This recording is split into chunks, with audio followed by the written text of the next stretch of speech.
everyone, and welcome to MeowMix, the Carolina Panthers podcast. My name is Steven. My name is Jerry. And the Panthers pull off the win. Sweet Caroline. Ba, ba, ba. It was a shutout, baby. 20-0, Carolina Panthers. Woo, I did not see a shutout coming at all during this season. Nobody did. This is the first Carolina Panthers shutout since 2015. I mean, where has this defense been? I know we played some good teams, but man, this defense was swarming to the ball, was getting constant pressure on Stafford. It was a very favorable confluence of events for the Panthers today. The Lions looked terrible. I mean, we can't joke about it. Like, they looked bad. Oh yeah, Stafford was a little hurt. They were missing some key guys, but the Panthers defense just, like, I'm not going to take anything away from them. They were awesome today. Yeah, I mean, they still had Stafford out there. They still had Marvin Jones. They had Adrian Peterson. And still a professional football team. Yeah. Like, this is a team that they were supposed to be competing for a playoff spot. They were still in that chase. They had a lot to play for today. More than the Panthers had to play for. They laid an egg out there. But we will kick this off, our game review, with the key plays of the game. 3 of them. Jerry, kick us off. Starting off, our second drive, 52-yard pass from PJ to DJ, leading to the Mike Davis touchdown. That play, first of all, beautiful throw. It was right on the money. Caught DJ Moore right in stride. Yep. Brought us right down there. From there, we were able to continue on the drive, get the touchdown. But it kind of gave them that momentum and kind of, I think it loosened up PJ Walker to kind of be like, oh, I'm playing football. You know, it's the same, just against better competition. Yeah, I mean, this PJ to DJ was all game long. I mean, DJ Moore must hope that Teddy misses a few more games because PJ was looking for him all game long. And that was a great connection. But that play in particular, you know, you and I sort of talked a little bit before the game and did a little bit of twittering. And that was something that we were hoping to see today, was open the field up a little bit with Teddy not playing. Let's see if PJ can, you know, throw the ball downfield. And he did. He, especially on that play, just right off the bat. And I think that put the Lions on their heels a bit and certainly was a portent of things to come for PJ to DJ. And yeah, just got the game started off exactly the way you needed to. Yep. Now, 3rd and 3, moving on to our second one. 3rd and 3, first drive of the second half. PJ to Curtis Samuel touchdown. He caught him in the back of that end zone. He threw a nice ball. Yeah, nice catch by Samuel. He got 3 feet in technically. Yeah. PJ's first touchdown pass of his career. Congratulations, PJ. Not only that, it put us up 2 scores, and it kind of revved up our horrible drought of third quarter. So it was nice. Exactly. Yeah. That Panthers broke a lot of streaks today. Yes. And did a lot of great things, but another great connection, PJ to Curtis. I mean, they look good all day long. PJ looked like he knew what he was doing out there. Now, moving on to our third key play of the game. 3rd and 10 on Detroit's 49. Detroit had the ball. This was after that illegal formation called back a touchdown. Brian Burns and F.A. Obata get to Matt Stafford, get a sack, force him to punt. I think this was kind of those two together were a momentum change, because at that point we were still up. I think it was only 14-0. And, you know, they could have gone down there and gotten at least a field goal, you know, kind of got some momentum. But after that illegal formation and then us stopping them and forcing them punt again, I think broke them mentally of, oh, really? Yeah. And to go into a little bit more of that illegal formation, that was the play. I'm sure anyone that watched the game knows the long 51-yard touchdown of Marvin Jones, who made an excellent catch. Yeah. He really was called back because of the illegal formation. So this just a couple plays later, Burns and Obata just all over. And this was another amazing connection today, was the Panthers defense and Matt Stafford, because they were connecting all day long. Yes, they were. They were all over Matt Stafford today. Yeah. So those were the 3 key plays of the game. I think those really turned the tide of the game to the Panthers win. The pass to DJ Moore led to the Davis touchdown, the 3rd and 3 Samuel touchdown, and then that 3rd and 10 sack just kind of dropped them. Yeah. And there are other key plays, and technically that last one is probably two plays in there. That's a key sequence maybe. But we were kind of joking. One of the key plays, could have been that first third down stop by the Panthers in the first quarter. Because that sort of set a trend and got that monkey off the Panthers' back. The Panthers had more third down stops in the first four drives by the Lions than they have had in the last month of games. Just this defense looked completely different today. They forced them to punt 6 times. Let's be honest, 6 punts. I think that we could go back to 7-8 games, combine them, and we don't have 6 punts. Or maybe I think you're probably right. I mean, I don't know. Certainly, by far, the most punts that they've forced in a game this season. The most sacks that they've had in a game this season, with 5 sacks. I mean, your boy Brian Burns was just a freaking force today. They had 11 sacks going into the game. They had 5 sacks today. Just impressive. And they were there so much more than just getting those 5 sacks. Mm-hmm. I felt like they were back there rushing Matt Stafford the whole game. I don't know if he was worried about his thumb and he kind of threw some errant passes with those or what. Yeah. 11 quarterback hits that ESPN has. It feels like it might have even been more. But they were in the backfield with him all day long and pressuring him. And I don't even know what the pressures were. It had to be probably 20. I mean, they were all over him. But Stafford didn't get a lot of help out of his receivers either. A couple of easy drops by the running backs and tight end. A couple of guys just not doing Stafford any favors out there. Panthers they shut down the running game too. 40 yards rushing for Detroit on 17 carries. Yeah. And this was a close game pretty much all the way until like the very end of the third quarter, into the fourth quarter when Detroit really needed to start throwing the ball. They were trying to run it and they couldn't. They just had no opportunity. Absolutely. It was amazing. And like you said, they tried. They had 17 rushes. I mean, they kept going to it till the fourth quarter. And at that point, you're down 3 scores. You got to throw the ball. But Matt Stafford just 18 for 33, 178 yards and on the ground a lot. So they couldn't do anything. And as much as I want to praise the offense here, today's victory was defense. I mean, then it's not even close. Well, defense and PJ Walker. Let's give PJ Walker some love here. I mean, let's talk about PJ Walker. Let's talk about him. We'll give his stats real quick. 24 of 34, 258 yards, 1 touchdown, 2 interceptions, and they were ugly. They were ugly in the worst time ever. Yeah, they directly cost us points. At least 6 points. Yeah. And the way the Panthers have been playing the red zone lately, potentially more than that. But yeah, these 2 interceptions, if you didn't watch the game or missed them, they happened in the red zone, in the end zone. One of them, I don't even know where he was throwing the ball.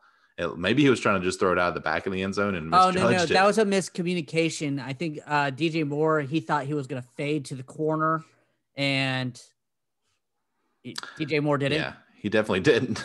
But there were also 2 defenders back there too, so I don't think it would have been a good pass, even if DJ Moore had run the route he thought. But I counted 3 mistakes by PJ Walker. 2 of them were the interception. Another one was where Robbie Anderson was going to find a softer area of the zone, and PJ Walker threw it to a worse one. The ball went incomplete, but it could have had some worse complications. And that's what I think all his interceptions were just kind of miscommunications. The first interception was him not realizing that the NFL pros are a little bit better than the XFL pros. Mike Davis, the Panthers ran a lot in this game, didn't run particularly well. 34 carries for the Panthers, 116 yards. Now, a few of those are kneel downs, so really looking about 31 carries But 116 yards, 1 touchdown. That was from Mike Davis early in the game. And Davis himself, 19 carries for 64 yards, 3.4 yards per carry. And then Rodney Smith, 8 carries for 29 yards, carried a lot in the first couple quarters. And then they pretty much went all Davis in the second half. But I was thinking that maybe Davis was injured or something, just as much as they were giving Smith the ball early. Maybe they were trying to just save him more for the second half, where they thought maybe that he could, break one off, because this Detroit defense run defense is not good. I mean, they played good today, only giving up 3.4 yards per carry. They did what they needed to do. They controlled the clock. Mm-hmm. They had 36 minutes, almost 37 minutes of possession. Compared to 23 for the Lions. So that is important always. And I mean, it showed. Like the Lions, they never got in sync offensively, and defensively, it seemed like they were just always a step behind. And I wonder if Teddy would have been out there, what this score would have been, a healthy Teddy, if the Panthers would have won by 35. I don't know. But also, I don't know. Teddy Bridgewater doesn't seem to stretch the field. PJ Walker tried to throw the deep pass a few times, and I was really happy to see that. Yeah. I know he only connected on one of them, but maybe Teddy can go into the films room and kind of see that, and maybe I hope so. Something. I hope he looks at what the connection to Moore, like how beneficial that was, because DJ looked like the number one guy out there today. Yeah. 7 catches, 127 yards. He had the 52-yarder like we talked about. 7 catches, and he still maintained his average of above 18 yards a catch, which is super impressive. And then Curtis Samuel, as we said, 8 catches for 70 yards and a touchdown. Also had a 1 rush for 4 yards. Surprised they didn't run him a little more, but again, they didn't really have to. You won that beer bet, by the way. Yeah. Yep. Robbie Anderson had 7 receptions for 46 yards. So, and then Mike Davis, 2 receptions for 15 yards. And that's it. Four guys caught the ball. So if you want to look at PJ and room for improvement, and there's a lot, spread the ball around maybe a little more and watch those passes into the end zone. Other than that, I think he had a really good game. Yeah. I'm giddy. I mean, it's nice to win. Obviously, the Panthers haven't won in over a month, so this is great. We're super stoked. Panthers moved to 4-7, by the way. Detroit falls to 4-6. So I don't know that the playoffs are really within reach here, but it's nice to get back on the winning side. And the Panthers have winnable games, really 3 of the next 4 weeks, with the Packers thrown in there in the middle. But this could easily be a 7-7 team a few weeks from now, or 7-8, 8-8, something like that a few weeks from now. All right, it's time to talk heroes and zeros. Jerry, I think we have several options for heroes in this game. I'll let you go first and have your pick. This is tough. So many heroes. I'm giving it to the whole defense. Anytime you shut, I'm cheating. I know I am. Yeah. But anytime you shut out a defense or an offense, you deserve it, especially how many struggles. And me personally, I have been harping on them for not getting the other team off the field. In this game, they got them off the field every chance they had. I mean, they dominated on third down. They forced them to punt.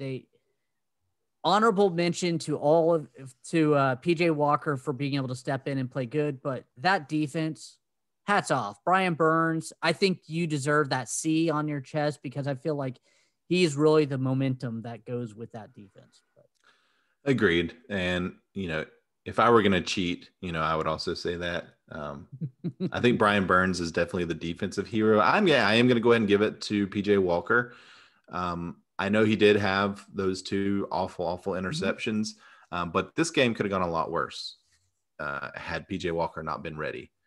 And he came out and he looked ready. He commanded the offense, and they had to respect him. The Lions had to respect PJ Walker. They could not load up. They could not come after him like they potentially could a guy that was scared out of his wits back there.